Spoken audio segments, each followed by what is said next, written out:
Hi hello வணக்கம் and welcome to 70mm channel. So இன்னைக்கு இந்த வீடியோவில் நம்ம பார்க்க போகிற இன்ட்ரெஸ்டிங்கான ஒரு காசிப் என்னன்னு பார்த்தீங்கன்னா, ஜாக்கெட்டே வந்து ஒரு பக்கம் கழண்டு வந்துருச்சுங்க. ஸோ அது கூட எனக்கெல்லாம் ஒரு பொருட்டே கிடையாது அப்படின்னு சொல்லி அந்த லெவலுக்கு கவர்ச்சி காட்ட ஆரம்பிச்சிருக்காரு நடிகை அனுபமா பரமேஸ்வரன்.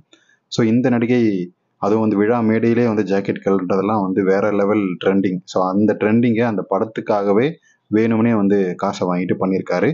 ஸோ அது என்னன்றதை நம்ம டீட்டெயிலாக வீடியோக்குள்ளே போய் பார்க்கலாம். ஸோ அந்த வீடியோ வைரல் கண்டென்ட்டாக மாறினதுக்கு அனுப்பமா தான் வந்து முக்கியமான ஒரு காரணம். ஸோ அதை பேஸ் பண்ணி அந்த படத்துக்கான ஒரு ப்ரொமோஷனாகவும் வந்து மாற்றிட்டாங்க. ஸோ அந்த ப்ரொமோஷனுக்கும் தனியாக வந்து பேமெண்ட் வந்து கிரெடிட் ஆயிடுச்சு நம்ம நடிகைக்கு.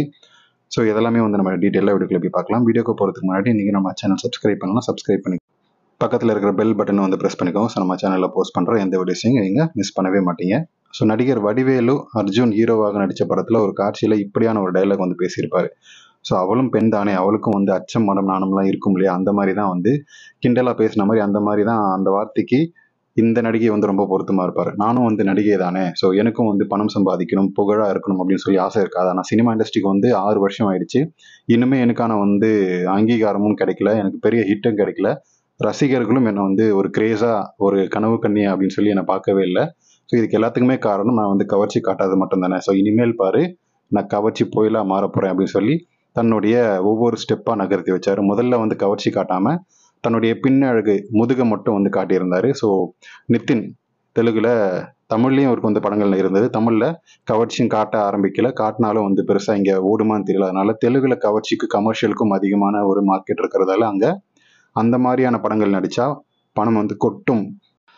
ஸோ பணமும் கொட்டும், நமக்கு பட வாய்ப்பும் கிடைக்கும், நமக்கு ஃப்ரேமும் கிடைக்கும், அதாவது நமக்கு ஒரு கிரேஸும் கிடைக்கும் அப்படின்றது எல்லாம் ஒருமித்த ஒரு இண்டஸ்ட்ரியாக இருக்கிறது டோலிவுட் தெலுங்கு இண்டஸ்ட்ரி. ஸோ அதனால அங்கே போய் நிதின் கூட நடிக்கக்கூடிய முதல் படத்தில் வந்து கவர்ச்சி காட்ட ஆரம்பிச்சாரு.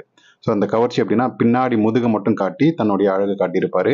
ஸோ அதில் வந்து நீர் துளி எல்லாம் வந்து கழுத்துலேருந்து பின்னங்கழுத்துலேருந்து பின்னாடி புடனை வரைக்கும் போகிற வரைக்கும் அந்த ட்ராவலை காட்டியிருப்பாங்க நம்ம வேற முதுகை நம்ம அனுப்பமாது.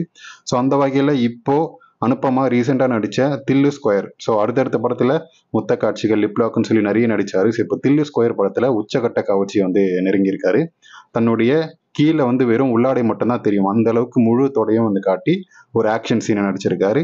ஸோ அது மட்டும் இல்லாமல் இப்போ அந்த ப்ரமோஷன், அந்த படத்துடைய ப்ரமோஷனுக்காக ஆக்டர்ஸ் எல்லாமே பண்ணுவாங்க இல்லையா, ஸோ அந்த மாதிரி வந்து அதுக்கு ரொம்ப ரொம்ப கவர்ச்சியான ஒரு ட்ரெஸ்ஸை போட்டுட்டு, அது மட்டும் இல்லாமல் ஒரு பக்கம் அந்த ஜாக்கெட்டே வந்து கலண்டு விழும். ஸோ அந்த விழல்றதும் வந்து கரெக்டாக கேமராமேன் ஃபோக்கஸ் பண்ணுற மாதிரி பண்ணி அந்த கண்டென்ட்டே வைரல் ஆக்கியிருக்காங்க. ஸோ எந்த ப்ரமோஷனுக்கு இவர் இந்த மாதிரியான ட்ரெஸ்ஸை போட்டுன்னு வந்தார், இந்த மாதிரி சீன் எந்த படத்தில் வந்துச்சு அப்படின்னு சொல்லி எல்லாம் தேடுவாங்க இல்லையா. ஸோ அதனால் கரெக்டாக நம்ம அனுப்பமா இந்த படத்தை ஹிட் அடிக்கணும் அப்படின்றதுக்காகவே அந்த டிஜே தில்லு ஸ்கொயர் அப்படின்ற படத்தை வந்து ரொம்பவே ப்ரமோட் பண்ணியிருக்காரு. ஸோ அந்த ப்ரமோட் பண்ணது எல்லாமே பார்த்தீங்கன்னா, இந்த படத்தை ப்ரமோஷன் பண்ணது எல்லாமே அனுப்பமாவுடைய முத்த காட்சிகள், அனுப்பமாவுடைய கவர்ச்சி காட்சிகள் நிறைய இருக்குது அப்படின்னு சொல்லி தான் வந்து அந்த படத்தையே வந்து வியாபாரம் பண்ணாங்க.